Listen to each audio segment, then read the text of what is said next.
Hi, I'm Michael Bledstein. I have a request from Annie Thyme to talk about my 1950s movies that I got autographed. Chronological order, which is where this is going. Thank you for wanting me to do this.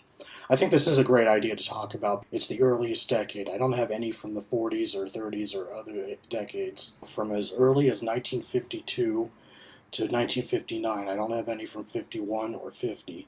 So the first movie I'm going to talk about is one of my favorite movies of all time, which I think is a perfect movie on timing, on choreography, on music, on story, on acting, on casting, on all the aspects of filmmaking, and it is Singing in the Rain.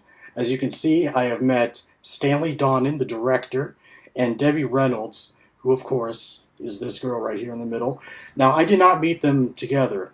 I first met Stanley Donen. Well, it was at the TCM Film Festival when I was actually working at the Chinese Theater, and I planned, ever since the night before, to meet the director of Singing in the Rain for the next day. And I met him after work. And I brought that over to the Egyptian Theater, and I got in, and I watched the movie, of course.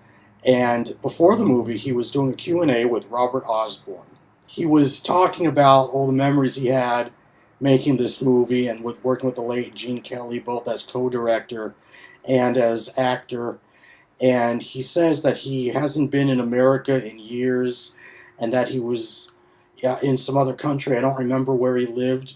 There's some other country he was there. And when I met him, he was 85. And I met him after the movie. He stayed during the movie to watch the whole movie with us. And a lot of people, after it was over, of course, they were all very excited. It was, I think, a sold-out crowd at the Egyptian. They all went up to him and they gave him the little pamphlets or brochures that had the schedules of the TCM Film Festival. It was the first ever TCM Film Festival, 2010. And they were all saying, "Oh, Mr. Donen, can you please sign this? Can you please sign my pamphlet or my brochure of TCM schedule and stuff like that?" And I came over and took out the DVD Singing in the Rain. I went right up to them and said, "I'm Mr. Donen, could you please sign my DVD cover of Singing in the Rain?" And these other people that I don't even know were saying, "That's a wonderful idea!" And they were all very excited. And so I gave him my black Sharpie, and he said, "Where would you like me to sign this?" And I said, "Well, how about slightly above the names and under the title around there?" So that's where he signed it, around that area, Stanley Donen, and he's still alive today. He's in his 90s, he's still alive. That's really amazing. And as for Debbie Reynolds, I met her 2 years later at the TCM Film Festival. I met her when the first time I ever bought an actual pass to the festival. For the second time, I went there in 2011, and I didn't buy a pass. I was one of those customers that had to wait till there were seats, because for the passes, it's first come, first serve. For those that want to see movies without the pass, they have to wait. And so then for the third time, I'm like, okay, I want to buy a pass. I want to do the real thing and buy an actual pass. And I saw Debbie Reynolds on a Saturday of that festival, and she was at the Roosevelt Hotel once again with Robert Osborne. I seem to keep running into Robert Osborne. But as for Debbie Reynolds, I didn't get to say anything to her. She was at a Q&A inside the Roosevelt Hotel. And there was a bunch of people there, of course, and I was in the front. To her, it was a filmed Q&A. And when she was leaving, people were asking for autographs, and I gave her this, and I almost thought she wasn't going to sign it, because a lot of people were getting autographs from her, so I kind of thought, well, I'd really like her to sign this, and sure enough, she did, and that was just wonderful. And that's not even all the TCM celebrities I met that are associated with 1950s movies. There's others I'm going to talk about. My next movie from 1953 is Disney's Peter Pan. I met the actress that performed all of Tinker Bell's dance movements in the picture. Her name is Margaret Carey. I met her at a Hollywood convention. Those Hollywood conventions are actually near the Chinese Theater. It's in a hotel place, sort of like a Marriott kind of place. And it was paid, and so there's other celebrities I met besides her, but I wanted to meet her because she's probably the last survivor of this movie. And as you know, Tinkerbell doesn't say anything, but she did voice a character. She voiced one of the mermaids at the Mermaid Lagoon. I think it was a red-haired one. I also want to let you know that she appears on the behind-the-scenes documentary. If you want to see what she looks like on this 2-disc platinum edition, or Blu-rays if you have it on Blu-ray. If you want to see what she looks like, I believe it's called Tinkerbell: A Fairy's Tale, where she appears and talks about her experience playing Tinkerbell and the success of this character, and how she became such a successful and iconic Disney cartoon character, probably right up there with Mickey Mouse, that she appears at the end of many Disneyland commercials with her magic wand and stuff. So yeah, that was my experience meeting Margaret Carey. It's not as memorable as some of my other ones, but at least she signed a 1950s Disney cartoon. Now the next movie I'm going to talk about is from 1954, and this is also one of my favorite movies of all time. It's like the best crime picture next to LA Confidential. And if you notice, there's no autograph anywhere. Where's the autograph? I decided to have her sign it inside. The reason why is because this is such a big, thick case. I just thought it would be better to have her sign in here. And it's Eva Marie Saint. I met her for a screening of Exodus in April of 2015. She signed this. She signed another movie that I'm going to talk about later. This is one of my favorite movies. This is a perfect movie. The story pulls you in right from the start. It gets right to the point of the story and keeps building and building and building. It has lots of energy, and it's also great art. For greatness, it needs both art and entertainment, and for favorites, it needs to be something where I don't know what they could have done better, where I think it's a perfect movie, like Singing in the Rain. It's interesting how sometimes you know right from the start, not literally the first scene, but like the first time you watch the movie, you immediately see, oh, this is one of my favorite movies. But then there are others, you watch it, and you love it, and you don't think of anything negative, but it takes you a long time to figure that out. I don't know why that is. Anyway, this was Eva Marie Saint's very first movie. She signed it to Michael, Old the Best. Or, I'm sorry, Old Best. Eva Marie Saint, which is very cool. This is only one of 3 black and white movies I have autographed. Surprisingly, the other 2 were all released 20 years apart, 1954, 1974, and 1994. I don't know why that is. Anyhow, the next movie I'm going to talk about is another Disney cartoon, Lady and the Tramp, signed by Stan Freberg. Once again, one of those conventions like where I met Margaret Carey, but not the same time. I remember meeting Stan Freberg. I believe his birthday's in August. I believe I met him late August or mid-August. Actually, the weekend of his almost 90th birthday. His birthday was on Monday of that weekend. And I met him first Saturday at a convention, and I first didn't know he was going to be there, which is why I went again Sunday. I don't even think I've heard of this person. But what made me want to go back to get this signed is because he was selling a photograph of his Disney character, the beaver, the woodchuck character that bites the muzzle off of Lady's mouth to use as a log puller. He was signing illustrations of that character. And I realized that he voiced that character. And that night I watched the special features DVD on the 2nd disc talking about the voices of Lady and the Tramp, and he appears at the very end talking about it. So I went back and he signed it. In fact, I met him the same weekend that Henry Winkler was there. For those that watched my 2nd video, that was the same weekend, yeah. I asked him how old he is, and he says, I'm going to be 90 tomorrow. I asked him that on Sunday. I couldn't believe it. I was like, whoa, I met your last day being 89. That's pretty cool.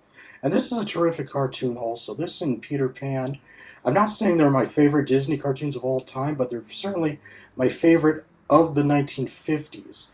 Although Peter Pan, I think, is in the top 5 of all time for hand-drawn Disney cartoons. But this is still a must-see. The next celebrity I'm going to talk about is in like my favorite Western. In fact, I used to think this was one of my favorite movies, but over the years, even though the action scenes are very cool, they're a little staged in terms of how some of the characters fall down. I'll admit there is a plot flaw in how the main character gets kidnapped, which I talked to the actress of. The movie is The Searchers, and the autograph is of Lana Wood. That's Natalie Wood's sister. She played Debbie as a young girl, and then when she grows up, she's played by Natalie Wood as the same character. And I asked her about the scene when she's hiding, when the final time Lana Wood plays this character, when she's hiding out at the cemetery at the tombstone of Ethan Edwards' mom.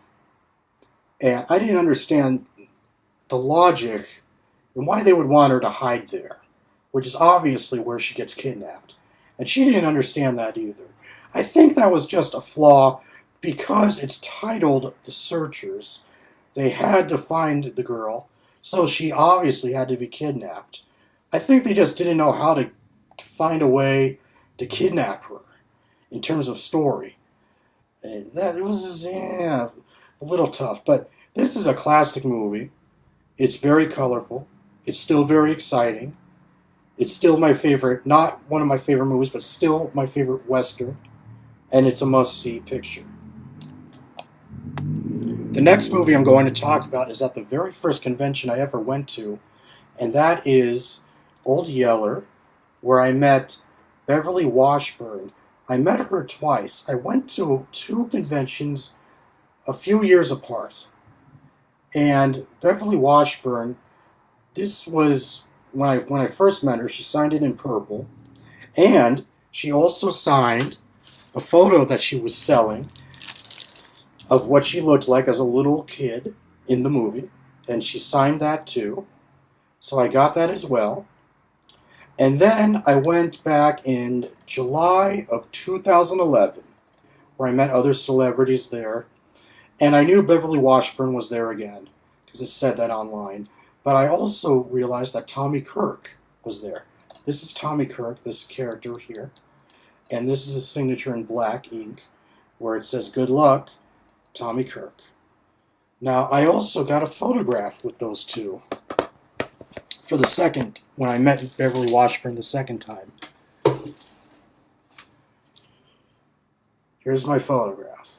On the left is Tommy Kirk, and on the right is Beverly Washburn. So I met those two, and I showed her that photo that she gave me a couple years ago to remind her that we've met before. The next celebrity that I met was once again at the Turner Classic Movies Film Festival. This was the third time I've been to the festival, and this was the same weekend where I met Debbie Reynolds, where I said that I got a pass, and so I went, and there was a handprint footprint ceremony of Kim Novak, and I was very excited because I really love Vertigo. I think it's Hitchcock's third greatest movie, and my favorite of his Technicolor pictures. And I used to think it was one of my favorites of all time, but I changed my mind a little bit because not every part of the story seems to add up. Every time I watch it, there's just a couple things I kind of am not sure about, but it's still very exciting and wonderfully filmed and very colorful looking. And as for Kim Novak, for the handprint footprint ceremony, I was so excited to go there. I went there, of course, to the Chinese theater, and I said to the security guard, "Where are the cameramen and the chairs for the handprint footprint ceremony event?" And they said, "Oh, you're way too early. It hasn't happened." And I said, "Well, I know it hasn't happened, but I thought they were all setting up." And they said, "No, you're way too early for that also, because the thing started at 10 a.m. But I thought, since it started at 10 a.m., that people would be lining up like hours earlier. Turns out I got there way too early, where not even the employees that were setting up the event and blocking off the streets and the news showing up filming the event were there yet. None of them were there yet. So I was the first person in line. And I got in the front row, of course, and there was a metal bar in front of me, I should say, and the people that were honoring Kim Novak before she came out were Robert Osborne and Debbie Reynolds. And this was before I got Debbie Reynolds' autograph that same day, and I was telling some people that I don't even know, some strangers that were standing around me, "Oh, I'm so excited to get Kim Novak's autograph, I'm so excited." They were saying to me, "Oh, I don't think you'll get it, because, how could you possibly get it? You don't know her, she doesn't know you." And, she's probably just going to put her handprints and footprints in, and then she'll probably just leave. And I was kind of thinking, well, it is a fair point. I mean, I'm just a stranger, you know. So anyhow, she gets her handprints and footprints cemented, of course. She signs her name. She signs the date. And I have a Sharpie, a gray Sharpie in my coat pocket, and I took out the Sharpie, I took out my DVD, and I took the cover out of the DVD box. She was walking literally right up to me, and all these people around me were screaming with joy, "She's coming this way! She's coming this way! Oh my God, she's coming this way!" So I said, "Excuse me, could you please sign my DVD cover of Vertigo?" And she took the DVD, and she took the Sharpie, and I said to her, "Could you please sign it at the dark part right here?" And she did. She signed it at the dark part right here. And she's probably the last of the celebrities associated with Vertigo to be alive. And I was very excited. And then everyone was saying, "Oh, you're so lucky." Yeah, it was very cool. I do feel lucky getting these autographs. They're a lot of fun. The last DVD from the 50s, from 1959, features one of them that we've already talked about, Eva Marie Saint. She said to me, "Is this the last one you want me to sign?" And I said, "Yes." And she said, "Okay, I can't sign any more than 2," or something like that. She signed it to Michael Olbest, Eva Marie Saint. I like her autograph on the Waterfront better because it was not scrunched together like this one. This one's a little scrunched. I didn't tell her to sign it up here. I was going to originally have her tell her to sign it down here, but I don't know. She just, I don't know. And then the last one down here is of Martin Landau, who I just met again. I've met him before when he signed a different DVD, but I met him again just September of this year, of last month. And inside the movie theater for Miss Peregrine's Home for Peculiar Children, I was walking down the stairs to go get popcorn, and I saw that Martin Landau walked in, and I was like, "Oh, Martin Landau was here!" So I ran back up and got this. Plus, I got the other movie, Ed Wood, which he already signed, but I wanted him to remember that we've met before. And he signed it, but I accidentally left my Sharpies at home. Fortunately, the lady sitting next to him was nice enough to give me a blue Sharpie for him to sign North by Northwest. Right here is a little hard to read because it's in blue. It's in the shadow down here. It's not as good a signature compared to his Ed Wood signature, but I'm glad that he signed it. So those are all the autographs I have from 1950s, 1952 to 1959. And they're all DVDs except for On the Waterfront, which is on Blu-ray. And I've also met some other celebrities associated with other famous movies, Hitchcock pictures. For example, I've met Norman Lloyd, which I have a photo of. He played the bad guy in Saboteur and had an appearance in Spellbound. And I have seen Tippi Hedren in person at some of the events. I've gone to some conventions and a Q&A at the TCM Festival. And even for things that are not associated with Hitchcock, I have met Carla Laemmle, which I have a photograph with. She was in the Bela Lugosi picture Dracula. She had the first line of dialogue and appears in the behind-the-scenes documentary Road to Dracula. And I have gotten an autograph and photograph with Robert Osborne also, but he's not in any movies. He autographed a conversation DVD of various things he had interviews of from Turner Classic Movies. And yeah, I've met a lot of people all over the place. So thank you for listening, and let me know what else you would like me to get autographed. And thanks. Bye.